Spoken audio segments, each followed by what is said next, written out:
Doktif buka rekaman CCTV saat insiden pelabrakan Sheila Saukia di restoran.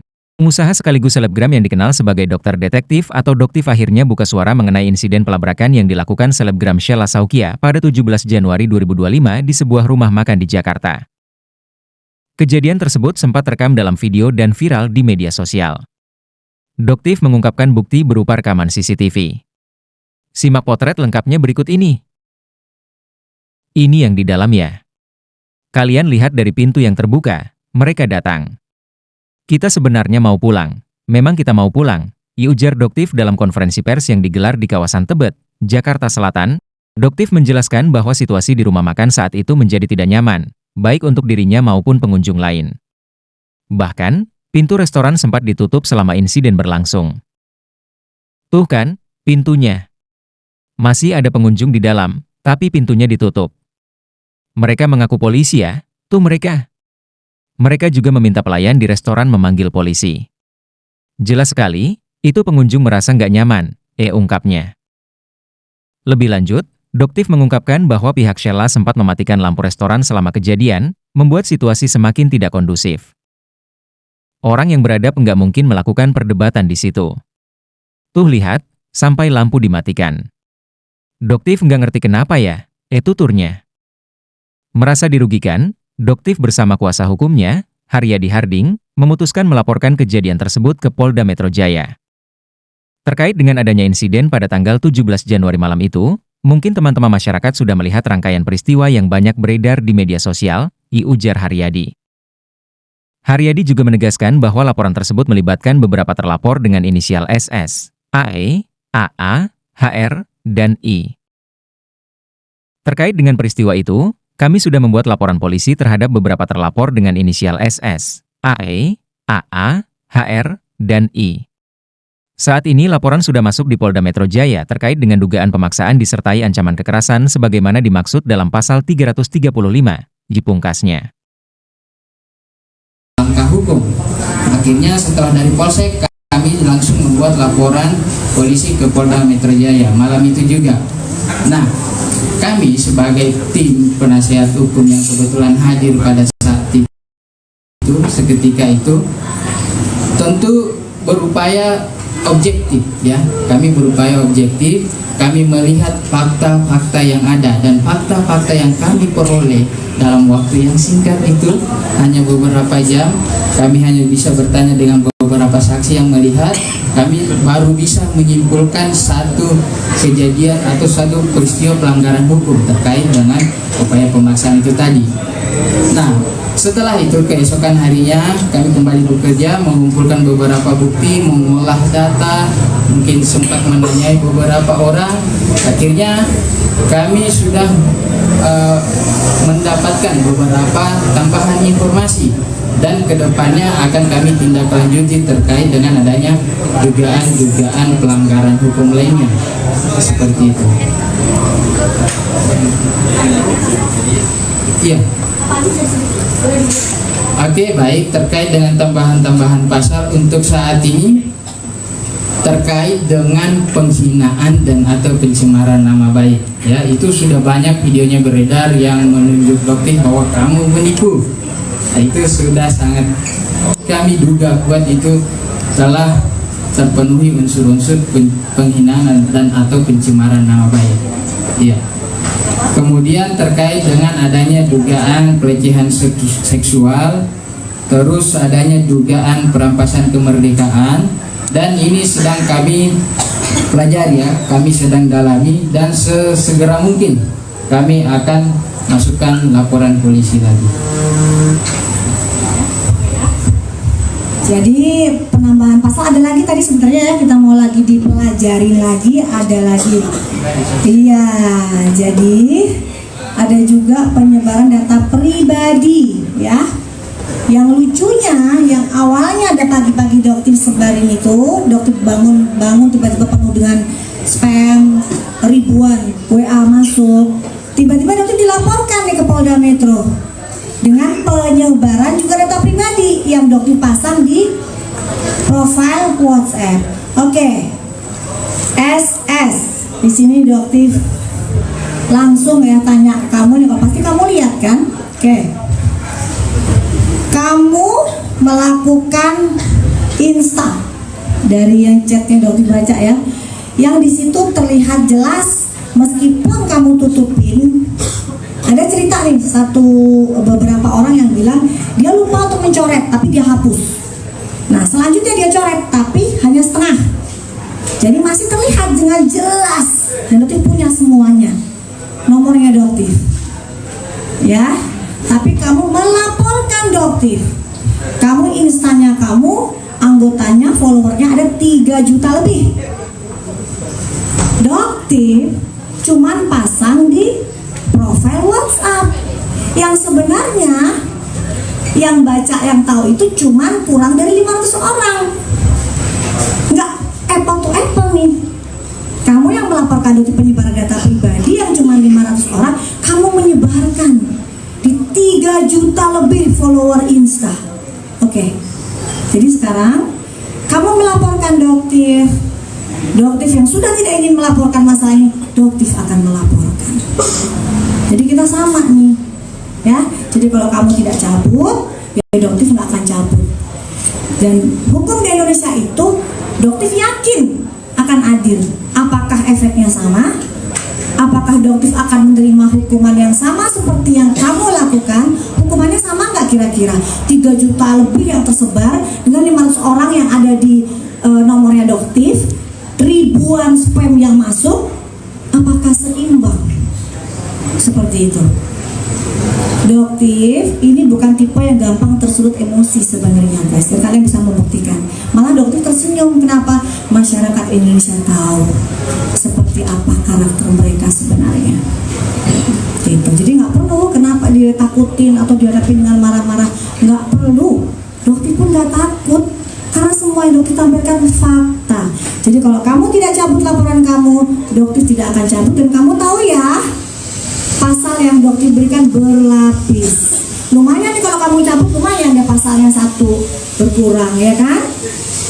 Dan gak lucu banget ya kalau misalnya dokter masuk, dokter kan pasang badan nih nanti buat resellernya. Nah kita lihat seperti apa. Gak adil banget dong rasanya. Gak apa-apa, dokter itu udah biasa. Mau tidur di atas batu udah biasa. Dokter ini aktivis di bencana. Dokter bisa gak tidur 3 hari untuk membantu daerah bencana. Yang sebenarnya itu adalah foto-foto pribadi yang tidak pernah ingin dokter sebarluaskan. Karena bisa kalian sulit untuk mendapatkan data dokter pada saat bencana, terutama di Palu, Donggala, Lombok. Kalian belum mendapatkan itu dan tolong jangan disebar. Karena dokter nggak mau terkesan kayak riak lah, bantu orang riak, tidak. Dokter itu dokter. Meskipun dokter pengusaha, tetap seorang dokter. Dan passion dokter itu memang untuk membantu teman-teman. Jadi kalau misalnya kalian tanya, banyak banget teman-teman pada saat di bencana nanya, kan dokter sudah di zona hijau, sudah zona nyaman, ngapain di sini? Ini resikonya tinggi, nggak balik guys. Rencananya resikonya tinggi, nggak balik. Kenapa? Ya inilah yang dokter cari, jihad gitu. Dan sekarang dokter jihad di dunia perskincarean, puting beliung di dunia skincare.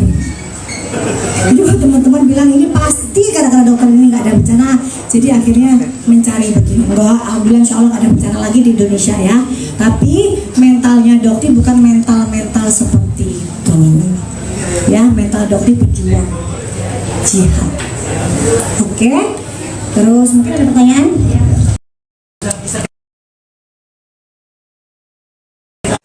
Nah, untuk dijual bebas atau tidak yang kemarin iya kan dokter masih dapat, dan stoknya pada saat itu beliau laporkan itu, reseller laporkan itu cukup banyak, jumlah pastinya dokter lupa, tapi pada saat itu dokter memohon dengan sangat untuk tidak disebar lagi, untuk tidak dijual kembali. Tapi mereka pasti dong yang namanya nggak dijual kembali karena tidak bisa dikembalikan juga ke pusat ya. Jadi ya dokter harus ganti gitu. Dengan dokter ganti, yang penting kalian nggak rugi, tapi tolong dihancurkan saja. Tapi dokter lihat kemarin itu ada beberapa yang masih dijual juga, mudah didapatkan di e-commerce kalau nggak salah ya. Ada beberapa laporan juga, tapi dokter nggak bisa menjawab karena dokter belum melakukan pemesanan itu. Tapi yang jelas produk seperti ini ya, ini jelas melanggar aturan Badan POM. Ini wajib para influencer untuk edukasi, nggak ada larangan, nggak ada. ya guys ya. Oke, ada lagi? Izin bertanya soal tudingan adanya pemerasan terhadap Ya, oke. katanya kan dokter tidak melaporkan pasal tersebut ke polda. Apa tanggapannya? Dan ternyata dilaporkan nggak? Oke, baik. Terkait dengan tudingan itu ya.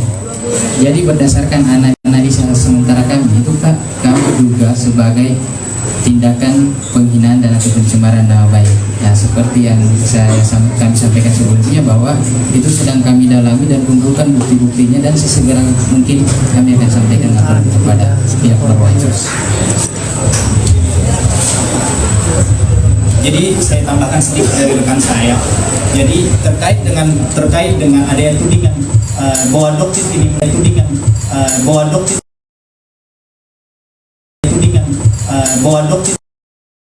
dan untuk sampai saat ini ya rekan itu kita belum ada menemukan bukti satupun yang menguatkan berita seperti itu. Jadi saya pribadi mengatasnamakan pribadi bahwa itu bisa disebut sebagai berita bohong sehingga bisa masuk ke pasal tentang pencemaran nama baik kepada dokter itu. Udah sekian. Oke, udah ya. Apalagi?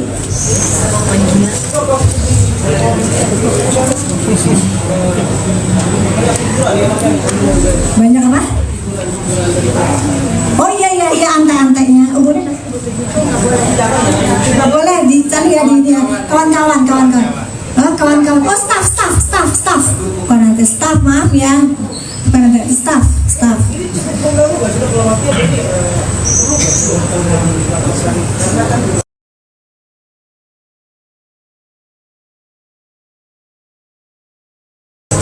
Semua kan dari bahkan ada dua orang yang doktif akan laporkan pelecehan seksual ya. Ada ya tadi ya karena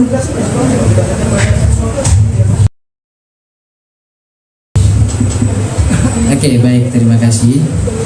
Jadi terkait dengan sebentar ya.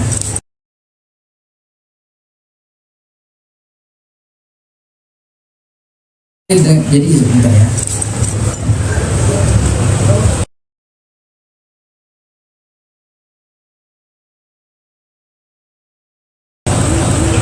Pelecehan seksual itu sebagaimana diatur dalam pasal 281 KUHP.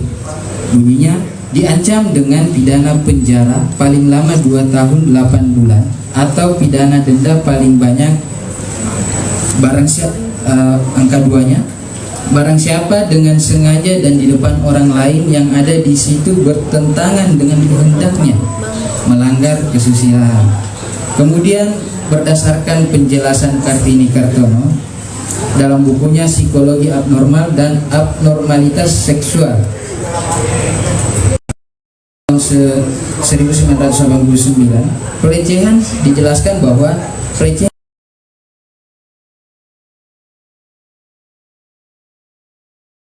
seksual menghina martabat lawan jenis dengan memegang, mencolek, meraba dan lain-lain. Oke.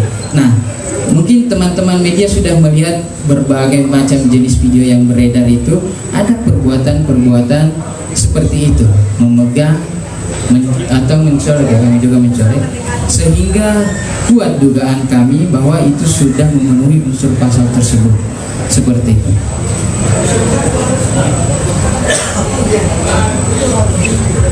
Untuk adegan pemukulan tolong itu. Nanti kita tampilkan ya guys ya, kita tampilkan di layar. Untuk Kang Taufik mana? Siap ya? Untuk adegan, karena boleh di sini kan? Pak Taufik.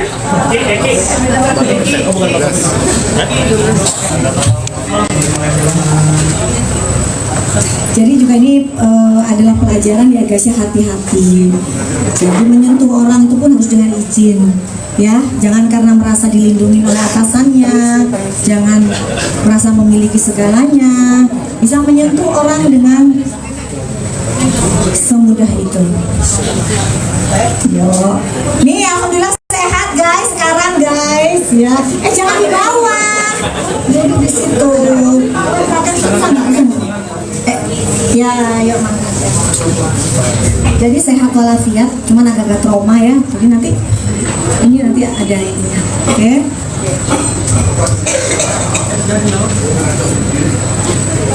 Yang untuk adegan mendekati gitu ya.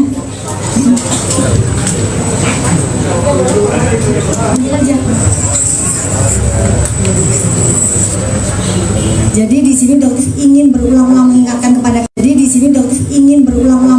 kepada kalian hati-hati. Ini terjadi penggiringan mencari apa sih sebutannya engagement apa gitu ya? Tidak, tapi ingin memberitahu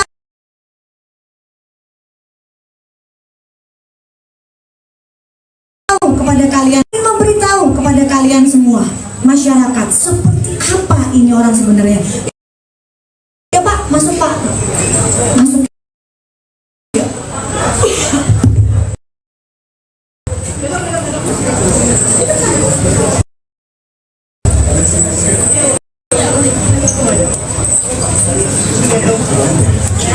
Jadi hati-hati.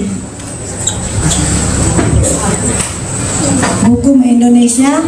Yuk, Pak Listio sebagai Kapolri tolong Pak dipantau karena ini adalah citra dari keadilan di Indonesia yang wajib untuk ditegakkan.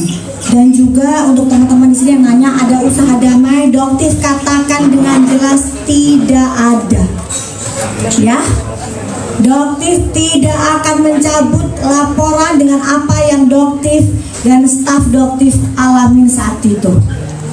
Ya, tidak akan. Itu adalah janjinya Doktif ke masyarakat dan untuk membuktikan bahwa kepolisian Indonesia bekerja tegak lurus. Oke? Yang pemukulan itu. Oke? Atau sebentar mungkin ada pertanyaan-pertanyaan lain. Bu, CCTV. Mungkin nanti yang dari kita sebut perampasan kemerdekaan ya, yang Doktif ditutup pintunya dan SS menunjuk-nunjuk Dokter Ika. Timnya dokter di sini juga Doktif jelasin ya tidak meninggalkan guys. Jadi kita di sini adalah satu tim yang saling melindungi satu dengan yang lain. Ya guys ya, jadi Doktif juga ingin melindungi mereka. Pada saat itu Teh Vera itu yang sudah menemani Doktif keluar, sementara tim dari Teh Nova, Dokter Ika dan asisten beliau itu juga harus diselamatkan. Karena kalian tahu ya karakter mereka seperti apa. Dan mereka baru pulang setelah Doktif sampai di Polsek Pulau Gadung. Jadi kalau dibilang ditinggalkan, tidak ya, tapi Doktif lah yang memohon mereka untuk cari tempat untuk dipisah ya. Oke, supaya tidak terjadi kesan, karena kan orang tingkat emosinya beda-beda ya guys. Mungkin mereka nanti akan trauma, shock, atau mungkin melakukan kepleset gitu ya. Jadi Doktif memang ingin mereka segera untuk diamankan. Mereka pulang setelah Doktif sampai, mereka pulang dengan ada pengawalan juga. Jadi yang digiring oleh itu bahwa tuh mereka takut begini, itu salah ya guys ya. Sambil nunggu apa?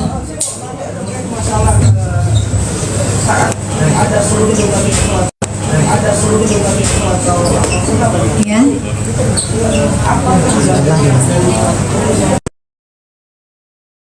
Memang agak lama macet, tapi untungnya dari timnya Doktif, saudaranya Doktif, terus udah gitu juga dari Mabes. Kalau yang dari Mabes langsung mengecek ke Polda, bukan mengecek ke Polda, ke Polsek langsung. Itu pun pada saat Doktif sudah sampai. Gitu.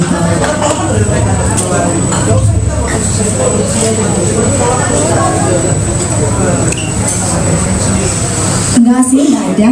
Jadi pada saat itu Doktif bilang, pada saat awal di dalam restoran itu Teh Vera Tevera yang sekarang lagi dibully sama SS yang bilang lantang sekali yang kerudung merah. Gini ya guys ya, kita itu tidak ingin berdebat di situ. Itu adalah masih banyak tamu di situ. Jadi nggak lucu banget kalau kita berdebat di situ, ada tamu makan yang sampai merasa terganggu. Itu kalau menurut kita semua itu tidak beretika, tapi buat mereka itu adalah perbuatan yang biasa-biasa saja gitu. Kalau buat kita tidak mungkin kita melakukan etika seperti itu, ada lebih baik ya kita diam gitu. Ya lumayan sih trauma. Jadi sekarang juga Doktif minta pengawalan juga sebenarnya gitu, karena saya nggak tahu, Doktif nggak tahu bagaimana mereka bisa melakukan itu padahal ini adalah negara hukum gitu. Pada saat Doktif live pun mereka bisa tertawa-tertawa, padahal Doktif berharap dengan live itu mereka tahu oh ini dilihat oleh masyarakat, harusnya mereka agak meredam. Tapi yang terjadi kalian bisa lihat mereka menjadi-jadi. Ada apa? Apakah mereka dilindungin, ataukah mereka punya backingan, atau mereka memiliki merasa punya segalanya? Itu Doktif kembalikan ke masyarakat. Sebelum ya guys, ada di sini enggak ada.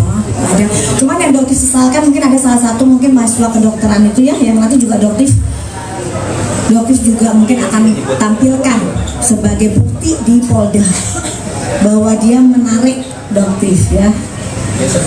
Padahal dia adalah junior Doktif juga, yang Doktif juga tidak ada hubungannya sama dia, nggak pernah menyenggol dia juga, tapi mungkin karena dia staffnya dari SS sehingga dia bisa berbuat seperti itu. Sudah mulai? Bisa? Ayo ya. Di situ kalian bisa lihat, nggak bisa di zoom ya. Kalau yang dari dekat kalian sudah bisa lihat ya di media sosial. Nanti akan satu laki-laki berlari. Nah itu adalah suami dari SS. Kalian lihat tuh. Oke, kalian lihat. Nah.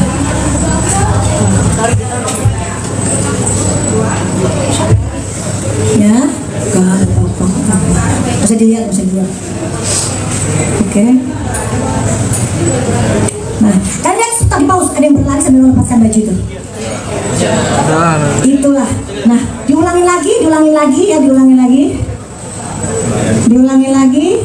Bisa di slow motion gitu nggak sih? Nggak bisa ya?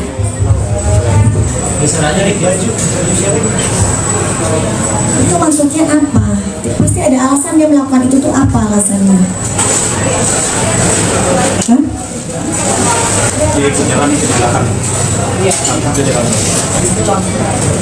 Dia langsung cabut tuh, apa maksudnya? Dia bilang dia melepas baju pada saat di dekatnya mobil Doktif, jauh ya guys. Coba. Nanti kan yang di record itu juga. Sebentar, itu di stop dulu. Yang omongannya dia di Insta, kita tampilkan Insta. Jadi biar masyarakat semua tahu antara omongannya dia dengan fakta. Siapakah dia? Ya kita dengarkan ya. Ini ada cerita. Oke, kita dengerin dulu.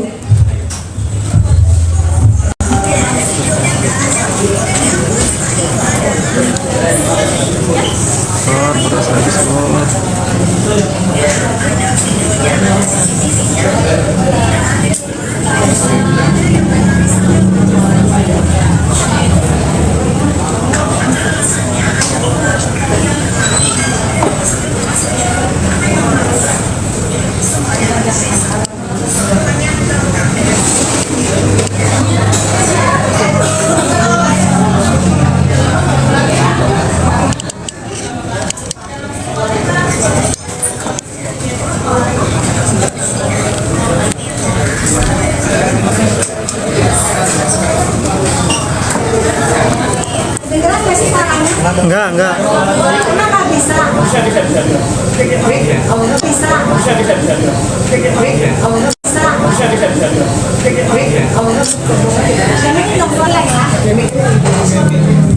Biarkan Doktif akan membuat kalian menilai sendiri apa yang ini katakan dengan apa yang kalian lihat di CCTV, apakah itu sama atau tidak. Karena nanti Doktif dibilang membuat drama, mencari perhatian dan lain-lain.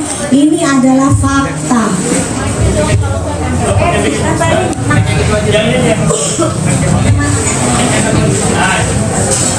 Yang ini kok yang dekat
Apa yang di-download aja semuanya. Kirim aja video. Kirim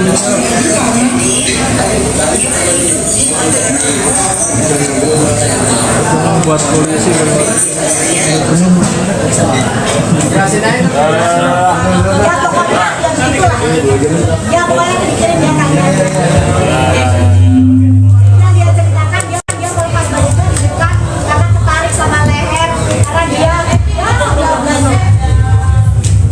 gitu. Padahal faktanya dia melepas baju dari luar gitu loh. Dari jauh itu apa? Itu yang jadi pertanyaan sama dokter. Ya, itu maksudnya apa? Terus apalagi ya tadi? Hah? Nah ini yang di dalam ya guys ya. Kalian lihat dari yang terbuka pintunya, oke? Mereka datang tuh, kita kumpul, kita mau pulang ya guys ya. Emang kita mau pulang. Nah kalian lihat di bawahnya dokter nanti ada 2 tas warna biru guys. 2 tas warna biru. Jadi dia itu sebenarnya apa sudah bisa ditekan. Jadi kalian lihat tuh nanti di bawah tuh ada tas warna biru. Nah, itu dia pikir adalah barang yang dokter unboxing. Nah itu dia mau tarik gitu sebenarnya dia. Ini nggak kelihatan dari sini nih. Dia mau tarik gitu. Ada di bawah. Dia mau ngambil tas biru. Dipikirnya itu adalah produk yang unboxing. Tetapi Allah berkehendak lain bahwa itu bukan ya. Sudah diamankan. Yang unboxing itu sudah diamankan. Dokter nggak tahu, nggak kebayang jika itu adalah produk yang sudah di-unboxing. Gimana resellernya nanti? Oke, tuh, nah lihat ya, pegang, lihat banget dia megang dokter, tapi alasannya dia tidak pernah memegang. Nah, pintunya lihat ya, mulai. Tuh ada pengunjung, masih ada pengunjung ya guys. Tadi keluar, pintunya sudah mulai. Siapa ini oknum? Di dalam mereka mengaku polisi ya. Mereka mengaku dari polisi ya. Tuh kalian lihat terus. Oke tuh mereka. Nah kalian lihat. Itu menyuruh untuk meminta memanggil polisi ya. Jadi bukan pergi ya. Mereka meminta untuk pelayan di resto itu memanggil polisi. Oke. Nah lihat ya. Jelas sekali. Tuh itu pengunjungnya merasa nggak nyaman ya. Oke. Pengunjung yang lain mau keluar, minta keluar, nggak nyaman banget. Dan kita ini sebagai orang yang beradab nggak mungkin melakukan perdebatan di situ. Masih ada tuh lihat kalian, pengunjung yang lain kesulitan tuh.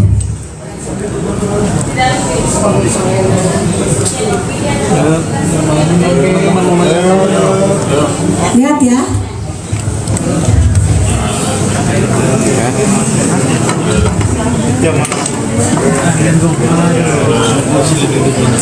Sampai dimatikan lampu, dokter juga nggak ngerti ya kenapa ya.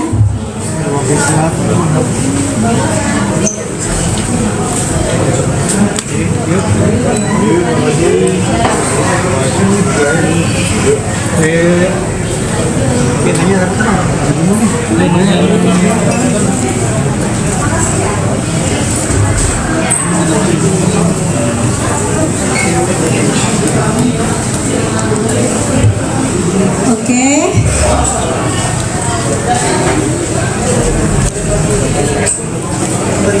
Nah itu dokter Ika ya. Oke.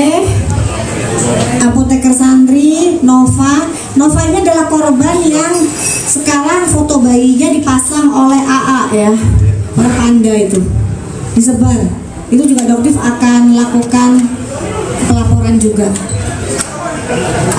Terus juga yang menyebar, yang menyerang itu juga ada yang namanya duta intel atau dinan ya kalau nggak salah namanya. Hati-hati ya kamu ya, duta intel, siap-siap ya. Sebenarnya kamu itu nggak masuk dalam target.